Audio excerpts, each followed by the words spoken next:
Time to Shift, c'est le podcast qui éclaire sur les enjeux énergétiques et climatiques contemporains pour progresser vers une économie post-carbone. Après un été marqué par le réchauffement, Time to Shift sort de sa bulle et interroge un panel de personnes engagées pour penser la société de demain. Nous sommes allés rencontrer des think tanks moins climato-centrés et plus généralistes pour faire entendre de nouvelles voix. Aujourd'hui, l'Institut Montaigne. Think tank, groupe de réflexion privé qui produit des études sur des thèmes de société au service des décideurs. À Time to Shift, on a deux thèmes, le climat et l'énergie. Et en France, des think tanks, il y en a pas mal. Alors, on en a choisi 3, arbitrairement, mais pas au hasard non plus. Dans cet épisode, on vous propose d'écouter Joseph Delatte, chercheur sachant chercher pour l'Institut Montaigne. À toi, Joseph. Merci de m'accueillir aujourd'hui. Donc l'Institut Montaigne, c'est un think tank généraliste, indépendant. En fait, c'est le plus grand think tank de France qui s'intéresse aux questions de politique publique en France et en Europe. Donc on est un espace de réflexion qui est pluraliste en fait, avec plusieurs orientations différentes. Et alors moi donc comme tu l'as dit, je m'intéresse aux questions, je suis chercheur au sein de l'Institut Montaigne, au sein du programme Asie plus particulièrement, et je m'intéresse aux questions climatiques et aux relations entre l'Europe et l'Asie en matière de politique climatique et de transition énergétique. Voilà le bonhomme. Pour le tester en toute simplicité, nous avons commencé par lui demander qu'est-ce que c'est pour lui la transition écologique. Ça, c'est la question à 100 000 euros d'examen. Je pense qu'on peut parler de transition écologique de manière la plus synthétique possible pour moi. C'est adapter notre système à un monde différent. Déjà, celui des changements climatiques, celui où le climat sera différent, mais aussi le transformer pour prendre en compte les limites environnementales de la planète et finalement répartir les efforts collectivement de manière juste, soutenable et efficace. Donc ça, ce serait ma réponse la plus basique et la plus résumée de ce qu'est pour moi la transition écologique. Passons maintenant aux choses sérieuses. Dans le débat sur la transition, il y a des questions de niche et il y a des sujets structurants. Parmi ces derniers, on trouve la croissance économique. Commençons donc par la question thermomètre. Que fait-on de l'indicateur roi, le PIB ? C'est une question intéressante. Parce que le PIB, c'est un indicateur dont on a besoin. C'est un indicateur économique qui existe depuis très longtemps et qui a une raison, il sert à mesurer la santé matérielle, la santé aussi immatérielle d'une économie. Alors, par contre, c'est pas le seul indicateur dont on a besoin, et particulièrement dans ces changements, dans cette période de changement climatique et de transition écologique, on a besoin d'internaliser d'autres facteurs afin de pouvoir justement mesurer nos économies de manière différente et prendre en compte les impacts environnementaux que nous faisons. Donc par exemple dans les indicateurs que je pourrais citer et que je vais essayer de développer, il y a le bilan carbone, le contenu carbone des biens que nous consommons. Bilan carbone qui est directement lié à notre utilisation des ressources fossiles. Or, au Shift, ils ont travaillé dur pour démontrer que oui, en Europe, le pétrole rare, la décroissance énergétique, c'est pour maintenant et les 20 ans qui viennent. Alors dans ces circonstances, croissance ou pas croissance ? Alors l'accessibilité aux ressources, c'est structurant pour une économie, ça c'est certain. Maintenant, la réalité est qu'on arrive dans un monde, dans un système où l'accessibilité aux ressources d'hydrocarbures n'est plus le seul facteur qui crée la croissance et qui crée le développement économique au sens plus large. On parle beaucoup de croissance, on peut parler de développement économique. Alors par exemple, pour être un peu plus précis, on doit faciliter et de plus en plus transitionner vers un système dans lequel les hydrocarbures, donc la structuration de notre économie autour des hydrocarbures est modifiée vers d'autres variables, par exemple l'accès aux ressources nécessaires à la décarbonation technologique, par exemple les minerais critiques, les terres rares pour la création de batteries, etc., mais aussi le potentiel de production renouvelable du territoire. Alors ce potentiel de production renouvelable, en fait, il n'est pas uniforme aux quatre coins du monde. Vous avez des régions qui sont qui ont beaucoup plus de potentiel, comme par exemple la Chine, comme par exemple l'Afrique du Nord, comme les États-Unis, et des régions qui en ont moins par rapport à leur consommation. C'est le cas de l'Europe. L'Europe a d'importantes ressources renouvelables, mais dans l'état actuel des technologies, dans l'état actuel aussi de l'acceptabilité par les populations, par exemple de mettre des éoliennes au milieu des champs, on en a relativement moins que nos voisins. Donc ce potentiel d'accès aux ressources renouvelables doit aussi être pris en compte par rapport à ce qui va faire la structure future de nos économies. Donc Par exemple, en Europe, on devra remplacer des hydrocarbures par des énergies renouvelables, mais on devra aussi probablement importer des énergies décarbonées, que ce soit sous forme d'électrons ou sous forme d'hydrogène vert, par exemple. Donc ça, c'est pour parler exclusivement de la question de la transition, de la question énergétique. Et le troisième facteur que je voulais développer ici aujourd'hui avec vous, c'est toute la question c'est d'ailleurs capital, la question du recyclage de tous ces matériaux critiques pour la transition. Il y a une vraie nécessité d'obtenir, de créer des réglementations qui permettent à l'Europe, notamment, non seulement d'avoir accès à ces ressources qui viendront probablement en grande partie, qui viennent d'ailleurs déjà probablement en grande partie de régions extérieures à l'Europe, mais qui, une fois qu'elles sont arrivées sur le continent, doivent pouvoir être réutilisées un certain nombre de fois. On ne doit pas pouvoir importer, miner éternellement des matériaux type nickel, etc. En Indonésie. Il va falloir qu'on arrive à un système où on pourra utiliser plusieurs fois ces matériaux sous forme de recyclage, et aussi un des enjeux majeurs derrière ce recyclage est d'obtenir une chaîne de recyclage, une chaîne de valeur de recyclage au sein du continent européen, et de ne pas exporter nos déchets vers des pays autres comme la Chine ou l'Inde, qui nous réexporterait par la suite ces biens retransformés pour qu'on puisse soit recréer nous-mêmes le bien de consommation ou en apportant directement le bien de consommation. Et ça, c'est un enjeu majeur. Donc pour moi, ces trois variables sont des variables qui vont structurer le futur de la croissance mondiale. Si on arrive à prendre en compte ces trois variables dans le développement, dans les capacités de développement, on arrivera à transitionner de manière écologique. En tout cas, ça, c'est la variable technologique sur laquelle je voulais parler aujourd'hui. Tu as bien souligné l'enjeu sur les métaux et matériaux critiques. Mais quand même, plus de pétrole, ou beaucoup moins, est-ce que ça risque pas de légèrement coincer quelque part pour augmenter ou même maintenir notre agitation économique quand on voit notre boulimie actuelle de ressources fossiles ? Alors, au niveau de la décroissance énergétique, pour moi, le débat, il est différent.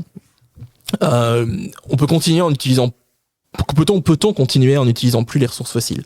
La réalité, c'est que pour décarboner nos économies, on aura besoin de plus d'électricité en réalité que ce qu'on en utilise pour l'instant.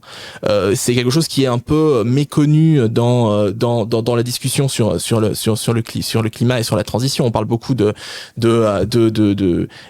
diminuer notre consommation. Alors oui, diminuer notre consommation à l'échelle individuelle ou à l'échelle de la production, ça c'est une réalité. On en parlera plus tard, la sobriété. Mais ça ne veut pas dire qu'à l'échelle absolue, on va produire moins d'électricité. Au contraire, on va devoir en produire plus, parce que si on n'en a pas plus, on va tout simplement plus être capable de faire des choses extrêmement basiques, comme par exemple électrifier les moyens de transport. Or, ça peut paraître un peu, pour une personne qui vit dans le centre de Paris, ça peut paraître, on a les métros, plus les personnes vont utiliser les moyens de transport en commun, plus ça va être bénéfique, mais tout le monde ne vit pas en ville. Il y a une quantité considérable, et dans beaucoup de pays, de personnes qui ne vivent pas dans des endroits où on pourra, avant 2050, produire des moyens de transport en commun efficaces. Donc il va falloir pouvoir créer des systèmes de transport pour ces personnes qui pourront, grâce à l'électrification, continuer malgré tout à se transporter. Donc ça, c'est un des facteurs qu'il faut prendre en compte, sur lesquels il faut beaucoup travailler. Et alors, il y a la question de la sobriété énergétique. La sobriété énergétique, elle passe par effectivement la diminution de notre consommation d'énergie, mais elle passe aussi par toute une sobriété technologique. La sobriété technologique, c'est un peu le grand absent pour l'instant des discussions, notamment à l'échelle européenne, c'est de pouvoir permettre à l'Europe de créer ses propres technologies de sobriété. Et ces technologies, elles sont pas spécialement lunaires, elles sont pas spécialement des hautes high-tech. On parle de l'isolation des bâtiments, on parle par exemple de switcher d'une ampoule classique vers le LED. On parle de toute cette réglementation qui doit être vraiment mise en place tant à l'échelle locale qu'à l'échelle nationale et surtout à l'échelle européenne, pour que que ce soit dans les biens de production ou pour les ménages, on ait une moindre consommation grâce à des technologies qui en fait existent déjà mais qui doivent être mises en place et donc être plus accessibles. Donc on va devoir travailler notamment à la mise en accessibilité de ces technologies et de ces moyens de sobriété. Et enfin, pour tout ce qui ne sera pas décarbonable, on aura effectivement probablement des discussions sur des interdictions, ou probablement des discussions sur des moyens d'obliger les solutions alternatives. Ah, pas décarbonable. Comme quoi ? Si par exemple, alors on va probablement en parler un peu après, mais si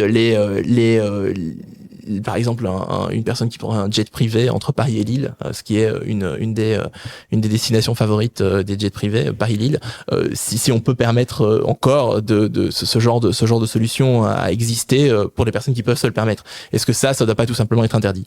Donc ça, ce sont des discussions qu'il faudra avoir en tant que société, de se permettre de trouver des solutions. Tant que les solutions alternatives n'existent pas, vu que on n'a pas un budget carbone extensible, il faudra probablement à un moment être très strict sur certains excès. Joseph, on a envie d'insister un peu sur la croissance. Que penses-tu du lien entre la croissance mondiale et les gaz à effet de serre? Est-ce qu'il ne pose pas un problème de taille pour concilier croissance et planète habitable? Alors, pour être plus précis sur la question de la croissance économique, en fait, elle n'est plus, et ce en fait depuis plusieurs années, dans les faits, dans les données, singulièrement en Europe, et même en prenant en compte les émissions exportées, elle n'est plus corrélée avec l'augmentation des émissions de gaz à effet de serre. Donc en Europe, on continue à avoir une faible croissance économique, mais on diminue nos gaz à effet de serre. Ça, c'est statistique, c'est une donnée. Par contre, on fait face à plusieurs problèmes. Et là, ici, le problème, il est même double pour moi, si je veux résumer ça un maximum, c'est que cette décorrélation entre la croissance économique et la diminution des gaz à effet de serre est trop lente pour respecter nos engagements de diminution de gaz à effet de serre et singulièrement l'accord de Paris. Donc si l'on veut respecter les objectifs de l'accord de Paris, il va falloir les accélérer. Il va falloir les accélérer, ou en tout cas accélérer la diminution de gaz à effet de serre tout en maintenant un développement économique. Ça, c'est le principe de base.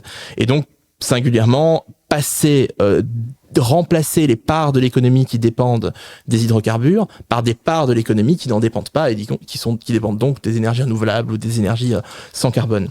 Donc ça, c'est un des points les plus importants. Et le deuxième point, c'est qu'il est nécessaire de conclure un nouveau contrat socio-économique mondial avec les pays en voie de développement. Parce que singulièrement, le principal problème futur dans la stratégie actuelle de décarbonation, c'est que le développement de bon nombre de pays en développement, comme l'Inde et la plupart des pays africains, repose bien évidemment sur les hydrocarbures. On l'a fait pour se développer, la Chine l'a fait pour se développer, et maintenant on est en train de dire à tous ces pays qui doivent encore se développer, ne vous développez pas comme nous, trouvons une solution alternative. Donc il faut changer ça en faisant correspondre besoin de financement au développement pour les pays en voie de développement au financement bas carbone. Et alors il y a des initiatives qui sont déjà prises en compte, notamment les Just Energy Transition Partnership qui sont créées par la France, l'Union européenne, les États-Unis, le G7 en général et des pays comme l'Afrique du Sud, le Vietnam, bientôt le Sénégal et l'Indonésie, afin justement d'apporter de la finance qui s'accompagnerait également en même temps par des fermetures de centrales à charbon. Donc ces liens-là sont importants à développer. Et on peut par exemple citer le rôle également des banques de développement.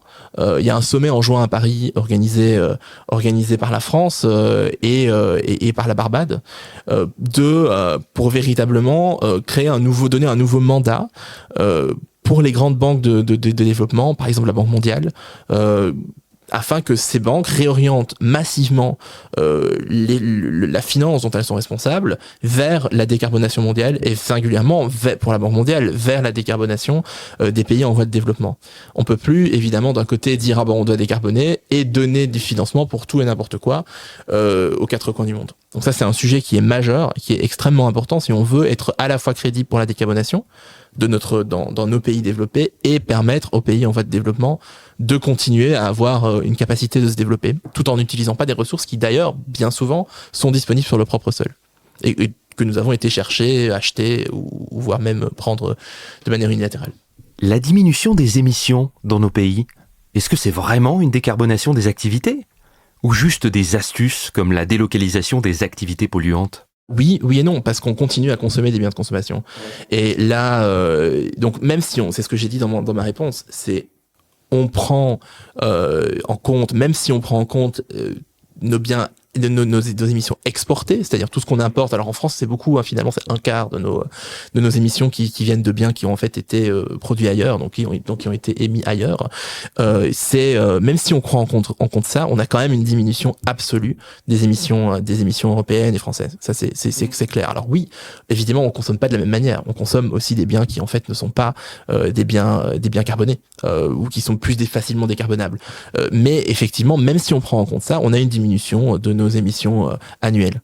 Ça c'est un fait. Alors évidemment, c'est pas très rapide. Cette année, on parle de 2% en moins. Bon voilà, on n'arrivera pas à la neutralité carbone si on continue comme ça. Donc l'enjeu, c'est effectivement de trouver une solution pour aller plus loin et pour aller plus vite. Passons à un sujet qui nous plaît bien au Shift, le pilotage. Joseph, imaginons que tu es le maverick de la transformation écologique. Décris-nous ton manche à balai, les boutons, bref, tout ce qu'il te faut pour accomplir la mission climat et énergie. Tout d'abord, où est-ce qu'on émet nos émissions en Europe ? Notre secteur industriel, c'est à peu près un quart de nos émissions, donc 23%. Tout ce qui est électricité, gaz, c'est aux alentours de 21%, 20-21%. Alors la consommation des ménages et l'agriculture, c'est chacun 15%, et enfin vient le transport pour le reste, quoi. Donc on a des secteurs en fait. Il faut découper notre décarbonation en secteurs. Alors depuis près de 20 ans, l'Europe elle a pris un angle qui est l'angle de la tarification du carbone.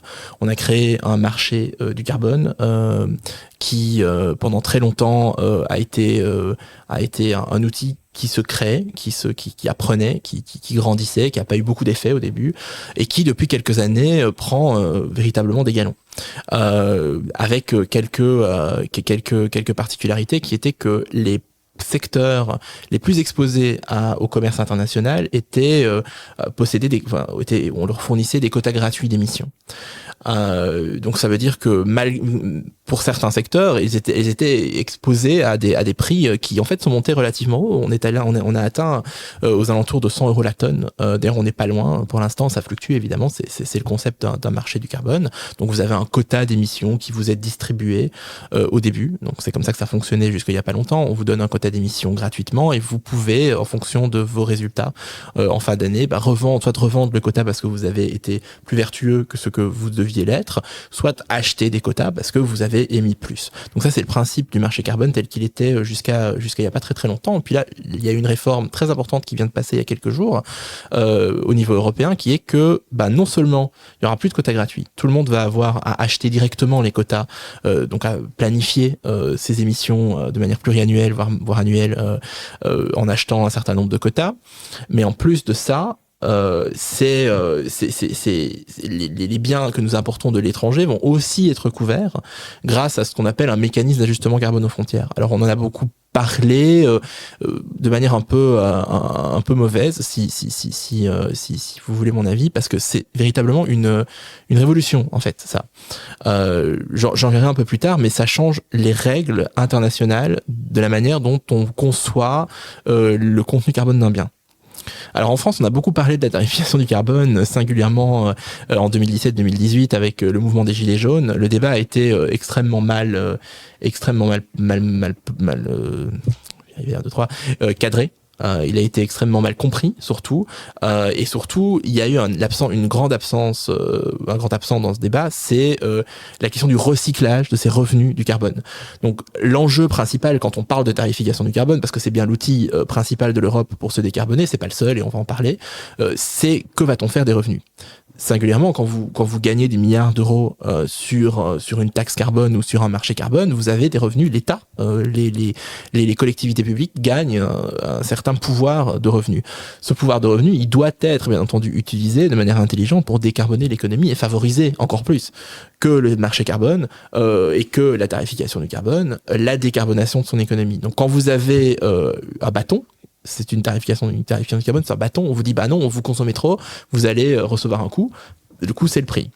Vous pouvez aussi avoir une carotte, c'est-à-dire des subventions par exemple pour vous décarboner. Si vous êtes une entreprise, effectivement vous pouvez recevoir des subventions parce que vous installez des panneaux solaires, ou une subvention parce que vous avez un nouveau process qui consomme moins d'énergie fossile. Voilà, c'était un moyen d'utiliser les revenus du carbone. Vous pouvez aussi l'utiliser de manière différente en disant on va subventionner la population en général, ce qui permet évidemment d'avoir une meilleure acceptabilité, une meilleure acceptation de ces revenus du carbone. Donc pour moi le débat il doit être beaucoup plus vers les revenus de cette tarification du carbone que vers exclusivement le bâton qui est effectivement que nous allons payer plus cher les hydrocarbures dans le futur. Pourquoi ? Parce que dorénavant, avec la nouvelle réforme, le TS2, donc le marché carbone européen tel qu'elle vient d'être actée au niveau européen, on étend ce marché carbone qui correspondait aux alentours de 40% des émissions européennes, on l'étend à des secteurs qui vont toucher directement la population. C'est le cas du transport, particulièrement. Donc ça veut dire que vous allez payer plus cher petit à petit des biens que vous avez l'habitude, que nous avions l'habitude de payer moins cher et qui sont des biens qui dépendent des hydrocarbures, notamment pour le transport. Donc il faut voir ce nouvel instrument également comme un moyen pour les États de recevoir des revenus, donc de recevoir de l'argent qu'ils pourront réinvestir. Alors, on a parlé du MACF, il y a aussi un autre acteur principal qui va rentrer en compte avec cette réforme, c'est le Fonds social pour le climat. Donc la Commission européenne a permis, grâce à la création de ces MACF, grâce à cette ETS2, de créer un fonds social qui permettra justement d'utiliser une partie des revenus qu'elle va prendre grâce à ce marché carbone et de le réintroduire directement auprès de la population.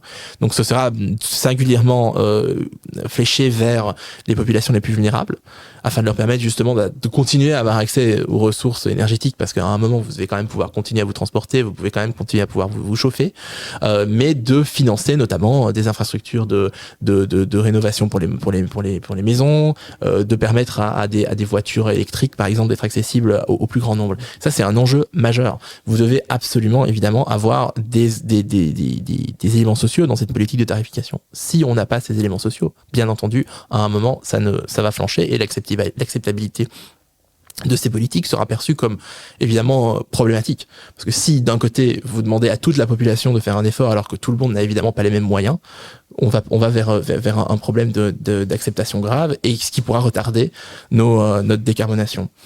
Donc pour revenir sur le mécanisme d'ajustement carbone aux frontières, on est à une période charnière de l'histoire de la relation de l'atténuation climatique entre particulièrement l'Europe et ses partenaires.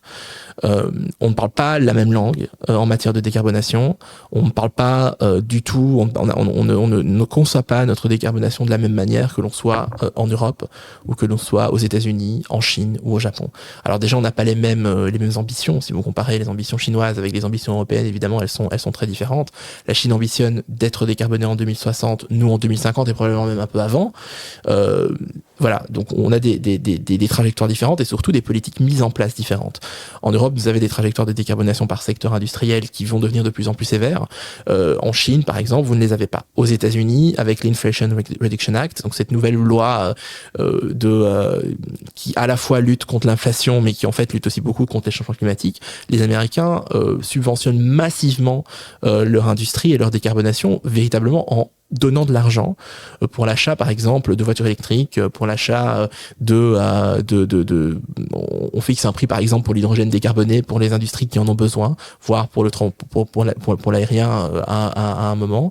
Donc ça change, c'est évidemment des façons très différentes de concevoir une décarbonation industrielle ou de concevoir une décarbonation économique tout court. À partir du moment où vous avez des langages différents, quand on prend en compte le contenu carbone des biens grâce à un mécanisme d'ajustement carbone aux frontières, mais que vous n'avez pas les mêmes règles aux États-Unis, en Chine et au Japon, ça va devenir problématique. Alors, quelle est notre ambition en Europe ? En Europe, ce qu'on espère, c'est en fait créer les règles pour tout le monde. C'est singulièrement d'être, comme on est les plus avancés, surtout en matière de tarification du carbone, vu que c'est notre angle d'attaque, on va essayer de créer une règle qui fait que pour tout ce qu'on va importer, il y aura un prix en fonction du prix du carbone qui aura été payé dans le pays d'origine. Mais bien entendu, certains pays n'ont pas de prix du carbone, donc ils sont pas très contents. Si vous parlez aujourd'hui à un Américain du MACF, il va dire bah oui, mais non, nous à terme, on veut pas que ça rentre en compte sur les produits que nous on exporte en Europe. Alors ils sont pas extrêmement concernés pour l'instant parce que sectorielles, donc du coup ça concerne plutôt des pays comme la Turquie, avant la Russie, mais voilà, ou l'Inde, mais voilà, à terme ça devra s'étendre, c'est l'enjeu du mécanisme d'ajustement carbone aux frontières, c'est de petit à petit couvrir tout ce qu'on apporte, donc toutes nos émissions importées, et donc ces pays ne veulent pas évidemment que notre façon de concevoir la décarbonation devienne la leur, ou en tout cas qu'elle leur soit imposée. Mais il y a quand même des succès vis-à-vis de cette politique européenne, c'est que certains pays, notamment par exemple le Japon ou la Corée du Sud, sont en train d'adapter leur propre politique de décarbonation pour se rapprocher de celle de l'Europe, afin justement d'être sûr que le jour où ces mécanismes d'ajustement carbone aux frontières se répandent, si ça se répand aux quatre coins du monde, eh ben ils soient quand même dans la course et puissent dire nous on a quand même pris une tarification nationale, donc vous n'avez pas besoin, vous l'Europe, d'ajuster ça vu qu'on l'a déjà fait. Le vrai enjeu derrière, c'est le calcul de l'intensité carbone. Quand vous avez au niveau du commerce international des biens qui sont qui ont des très longues chaînes d'approvisionnement, suivre l'intensité carbone du bien, c'est très compliqué. La Commission européenne, quand elle crée son MACF, elle va évidemment mettre en place un système qui permette de calculer l'intensité carbone du bien, mais ce sont des calculs standards. Il ne va pas aller calculer toutes les voitures qui sont exportées vers l'Europe, tous les jouets, elle va pas faire ça. Or, il y a un enjeu, c'est que si on veut vraiment être clair sur qu'est-ce qu'on consomme et qu'est-ce qu'on émet, on a besoin effectivement de s'accorder à un moment à l'échelle internationale sur la façon dont on va calculer cette intensité carbone du bien, et surtout de la façon dont on va être comptable de cette intensité carbone. Donc l'intensité carbone, c'est un des facteurs sur lesquels on travaille beaucoup, nous notamment à l'Institut Montaigne, mais c'est pas la seule, la tarification n'est pas le seul outil qui est nécessaire. J'en citerai d'autres. Il y a d'autres leviers à l'échelle locale, régionale ou internationale, mais singulièrement orienter les investissements dans la bonne direction. Ça ne peut se faire que si on arrête rapidement les subventions massives aux énergies fossiles. Ça paraît très clair. Donc à l'heure actuelle, à l'heure où on parle, 80% de la finance énergétique à l'échelle mondiale va vers des hydrocarbures. Ça va vers le pétrole, vers le charbon, vers le gaz. Alors que à peu près, c'est un peu moins de 80%, c'est 70%. Alors que à peu près 25% vont vers des alternatives décarbonées, que ce soit. Donc c'est plus ou moins 20% vers les renouvelables et un peu plus de 3% vers le nucléaire. Donc c'est une réalité qu'il faudra un jour prendre en compte. Effectivement, on ne pourra pas décarboner l'économie mondiale si on continue à donner autant d'argent dans les hydrocarbures. Il faudra qu'il y ait à un moment un vase communicant et que petit à petit, c'est ce qui est en train d'arriver, mais c'est assez lent, les finances qui sont données aux énergies renouvelables à l'échelle mondiale dépasse celle des hydrocarbures. On a bien compris qu'il y a donc un déploiement progressif de la tarification du carbone qui devrait contribuer largement, selon toi, à résoudre le problème. Mais du coup, avec ces seuls outils, on ne risque pas de décarboner d'un côté pour mieux polluer de l'autre, avec d'autres types de pollution qui détruisent la biodiversité, les terres, l'eau, etc. Est-ce qu'il y a des réflexions sur d'autres types d'indicateurs pour contrer ces éventuels impacts néfastes ? Alors, la réflexion, elle a lieu, ça c'est clair, dans tous les cénacles, que ce soit à l'international via la CNUSET, donc la Convention 4 des Nations Unies sur les changements climatiques. Vous avez parlé des conférences sur la biodiversité, c'est évident, la réflexion, elle a lieu. Est-ce que cette réflexion est internalisée dans les outils de tarification du carbone ? Non. Elle n'est pas internalisée parce que il faudrait également prendre en compte des facteurs qui pourraient ralentir la décarbonation. Je pense que là, on est effectivement vers un enjeu majeur, qui est celui de l'impact général environnemental de nos politiques publiques. Et donc, je reviens un peu à ce que j'ai dit par rapport à la question du recyclage des matériaux critiques. Ça fait partie des enjeux qui dépassent l'enjeu climatique, parce que effectivement, si on s'imagine qu'on va pouvoir miner à l'échelle de ce qu'on a fait pour les hydrocarbures, là, on est sur quelque chose qui est bien plus intense au niveau environnemental. Une mine à ciel ouvert, ça peut pas être fait de manière écologique, c'est pas possible. Ça peut être plus écologique en fonction du lieu et des règles et des normes qui sont mises en place, mais singulièrement si vous minez à Sulawesi en Indonésie, ce sera toujours plus sale que si vous minez en Europe, parce qu'il y a moins de règles, parce qu'il y a moins de checks, parce qu'il y a moins de gouvernement, tout simplement. Donc là, il y a un vrai enjeu derrière qui est effectivement que cette décarbonation, que ces politiques publiques, ces politiques climatiques soient à la fois petit à petit des politiques environnementales. d'autres indicateurs et d'autres acteurs. Mais qui paye pour transformer des sociétés carbone addictes en de sobres électromanes sans pétrole, ni gaz, ni charbon ?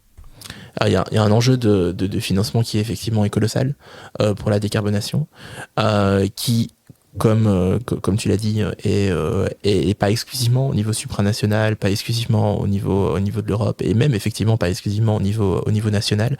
Dans la planification écologique, dans la planification des finances publiques, il y a un enjeu de prendre en compte le long terme et de prendre en compte les nécessités des collectivités locales et des régions pour avoir les moyens de se financer et de financer la transition. Et ça, voilà, il y a énormément de discussions qui sont en cours au niveau français sur la manière justement de prendre en compte les besoins des collectivités locales, parce que par exemple certains projets, c'est quelques communes, quelques municipalités ensemble pour mettre en place que ce soit des projets d'adaptation ou des projets d'atténuation.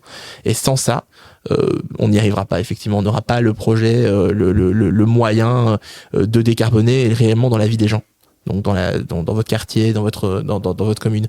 Donc, alors moi ici, je suis pas un spécialiste de ces questions-là, donc je vais pas m'éterniser, mais effectivement, sur la question de la planification, il y a toute une réflexion à avoir sur la manière de légiférer pour faciliter l'accès au financement des collectivités locales qui elles-mêmes, évidemment, j'ai envie de faire un jeu de mots, mais ruissellent vers le citoyen. Ruisseler, ruissellement. Alors je ne sais pas vous, mais moi ça me fait penser à un sujet qu'on n'a pas encore abordé, les inégalités. Inégaux, nous le sommes à l'échelle de la France, de l'Europe et du monde. À l'intérieur des pays, comme entre pays, nous sommes inégalement riches, mais aussi inégalement émetteurs. Et depuis quelques années, les tendances sont claires. Peu importe le pays, ce qui compte le plus désormais, c'est le niveau de richesse des individus. Et c'est le très sérieux rapport du World Inequality Lab qui le dit. La faute à la mondialisation ? Doit-on rectifier le tir ? Le climat est-il de gauche ? À l'intérieur de nos sociétés, les écarts d'émissions entre individus posent effectivement question.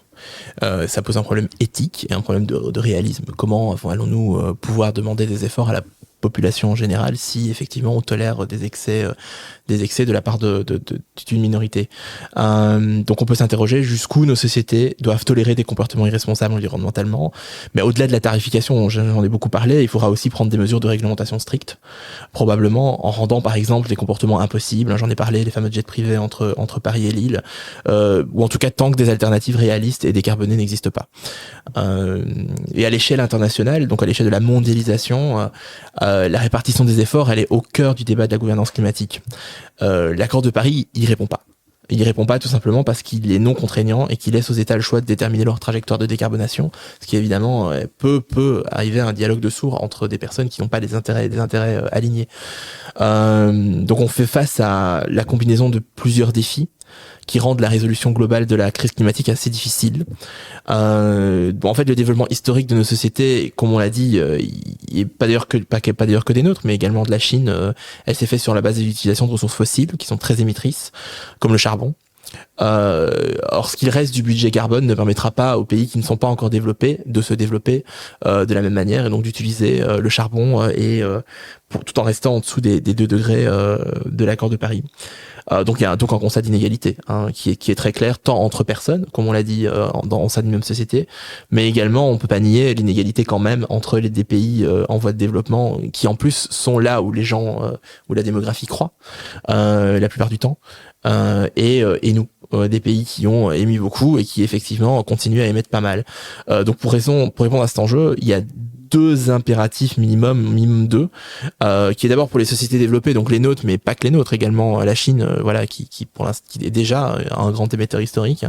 Il est nécessaire de démontrer qu'il est possible de se développer, donc de maintenir notre niveau de développement, tout en se décarbonant suffisamment rapidement. Et malheureusement, si nous n'avançons pas suffisamment vite, il sera un jour, à terme, nécessaire de parler et discuter répartition du budget carbone restant. Par exemple, en développant les marchés carbone internationaux, tels qu'ils sont prévus d'ailleurs dans l'accord de Paris, c'est le fameux article 6, alors les marchés carbone internationaux, c'est pas tout à fait la même chose que l'ETS qu'on connaît en Europe.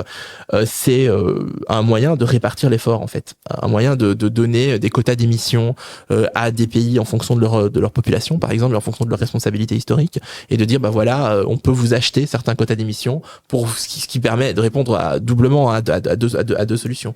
Premièrement, à deux problèmes, pardon. Premièrement, d'offrir un moyen de financement aux pays en développement pour se développer de manière décarbonée, et singulièrement de répartir la charge auprès des pays qui en ont le plus les moyens par rapport à ceux qui n'en ont pas. Et alors effectivement, on n'en parle pas beaucoup pour l'instant à l'échelle de la population, mais ce sera sûrement dans les prochaines années, dans les 5-6 prochaines années, voire même les 10 prochaines années, une grande discussion sur la répartition de l'effort restant, probablement en vue de ce qu'on appelle l'overshoot en anglais, c'est-à-dire qu'on va dépasser probablement, en tout cas la première barrière de l'accord de Paris, ce qui est le 1.5, on devrait le dépasser aux alentours de 2030. Une fois qu'on aura dépassé malheureusement cette première barrière symbolique, il faudra peut-être effectivement discuter répartition de l'effort. Ce sera pas quelque chose de facile parce que on peut pas c'est pas un sujet un sujet qui va être facilement discutable même dans nos sociétés, parce que un jeune par exemple aujourd'hui, pourquoi serait-il responsable des émissions de son grand-père? Pourquoi serait-il responsable des émissions de ses parents? Alors on peut considérer que effectivement un jeune au Nigeria est encore moins responsable. Mais voilà, à partir de quand est-ce qu'on met la responsabilité? Est-ce que c'est effectivement sur base nationale, ou est-ce que c'est sur base générationnelle? Est-ce que c'est sur base sociale? Il y a plein de questions qui vont se poser. Donc cette question des marchés carbone internationaux, donc des échanges de quotas d'émissions, elle peut offrir peut-être à terme une solution pour répartir l'effort restant. Alors moi, en tant que chercheur, je me suis beaucoup intéressé à cette question de l'article 6 de l'accord de Paris. Je pense que ce sera pas une solution qui va être miracle. Ce sera pas une solution qui va totalement décarboner l'économie mondiale, mais ça pourra probablement à terme répondre aux nécessités de fin de cycle. C'est-à-dire quand on arrivera à la fin et où on sera dans le dur de ce qui sera difficile à décarboner, on pourra probablement répartir l'effort de cette manière-là et surtout permettre à des pays qui en auront grandement besoin d'être financés, tant, on en a parlé plus tôt, par les banques de développement qui doivent avoir un mandat clair sur le financement de la décarbonation et du développement décarboné, mais également via une forme de solidarité, un lien à ce qu'on pourrait appeler une solidarité responsabilité carbone entre sociétés. Et entre sociétés développées et en voie de développement. Revenons à quelque chose de très concret. L'avion, par exemple, qui est surtout utilisé par les personnes à plus haut revenu et qui est très émetteur de gaz à effet de serre. Est-ce que taxer les vols serait une piste intéressante pour financer la transition des pays à bas revenus tout en diminuant les émissions directement? Est-ce que c'est pas un peu le Mbappé des leviers de la transition? Alors l'aviation, elle fait déjà partie de plusieurs systèmes censés mettre un prix sur le carbone qu'elle émet. Alors évidemment, ça ne fonctionne pas très bien pour l'instant, le système CORSIA qu'on appelle ça. Donc c'est un système de quotas d'émissions de type marché carbone. La raison pour laquelle on n'avance pas plus vite dans l'aviation, en fait, c'est très simple. L'aviation, c'est un secteur global. C'est un secteur qui n'est pas. Alors évidemment, si vous êtes sur un Paris-Nice, non, on peut considérer que c'est pas global, mais le gros des émissions, il est globalisé. Il est entre Paris et New York, entre New York et Pékin. Il est comme ça. Donc il y a une nécessité de mettre en place un système qui soit à un minimum international et qui à un minimum mettre ce qu'on appelle un level playing field, donc des règles du jeu pour tout le monde les mêmes, ou en tout cas un maximum les mêmes. Parce que sinon, ce qui risque d'arriver, c'est que certaines régions restent complètement isolées du monde parce que vous n'aurez plus d'aviation du tout. Donc il y a un enjeu de décarbonation de l'aviation qui est critique. Il est à la fois de pouvoir effectivement probablement tarifer plus le coût de l'aviation, donc permettre à ceux qui peuvent se permettre d'utiliser l'avion de payer un peu plus pour pouvoir financer, notamment par exemple, on peut imaginer que ça pourrait financer les infrastructures de train, par exemple. Voilà, c'est pas uniquement ça, mais ça pourrait être une liaison organique. Mais c'est également un moyen pour l'aviation de se décarboner plus vite, parce que plus vous avez une tarification sur des billets d'avions émetteurs, bah, plus vous allez vers des avions de plus en plus efficaces, voire à un moment à terme probablement des avions qui émettent moins, voire pas du tout. Donc voilà, l'aviation en elle-même, c'est pas la réponse à tout, dans le sens où les émissions de l'aviation, j'ai plus en tête exactement les pourcentages, mais elles sont pas énormes en réalité. Elles sont problématiques parce qu'elles sont dans certaines couches de l'atmosphère qui posent problème. Mais si vous les comparez aux émissions des voitures individuelles, ben c'est pas grand-chose en fait. Donc la réponse, elle viendra pas que de l'aviation.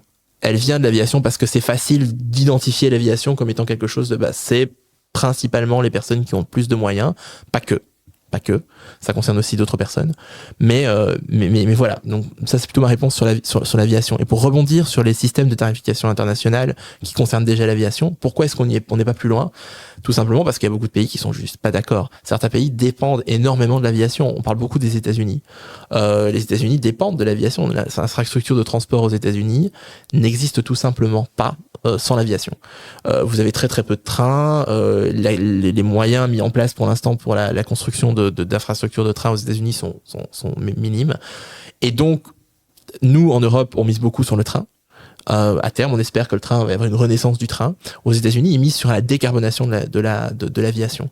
Donc, d'utiliser des moyens de subventionnement pour essayer de décarboner plus vite l'aviation. Alors, c'est pas un miracle. Hein. L'aviation, ce sera très difficile à décarboner, soyons très honnêtes. Mais il faut bien se rendre compte que quand on discute réduction et décarbonation, et surtout d'un secteur transnational comme l'aviation, c'est à l'échelle mondiale qu'on doit réfléchir. Alors je dis pas que ça veut pas dire que nous, en tant qu'Européens, on peut pas se poser des questions sur que va-t-on faire sur notre lopin de terre, mais croire que on va décarboner la totalité de l'aviation mondiale parce qu'en Europe on aura mis un prix Paris-Rome très cher, non. C'est normal, c'est effectivement à terme, ce serait normal qu'on tarifie un prix Paris-Rome plus cher, que ça soit plus cher que de prendre le train. Ça c'est évident. Mais le problème ne disparaîtra pas parce qu'on aura mis cette tarification-là. Joseph, on sent que tu pourrais encore continuer 12 heures, mais nous, on a bientôt plus de bande. Alors, dirigeons-nous tranquillement vers la sortie, mais juste avant, au fait, à l'Institut Montaigne, qu'est-ce que vous avez sur le feu, niveau climat ?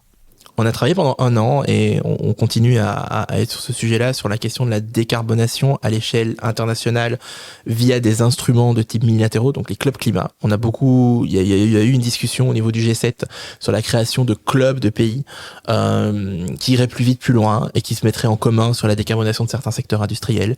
Donc on a publié l'année passée, en novembre, un rapport de recherche extensif sur la manière dont on collaborerait par exemple avec les pays d'Asie du Nord-Est. Donc on a été voir vers le Japon, vers la Corée, mais également vers la Chine, sur comment est-ce que on travaillerait ensemble. Alors en interviewant un certain nombre d'acteurs, de décideurs politiques, d'officiels, d'experts de tous ces pays, et on a proposé des moyens justement d'augmenter l'ambition de ce qui était discuté au niveau du G7 et au niveau du club climat.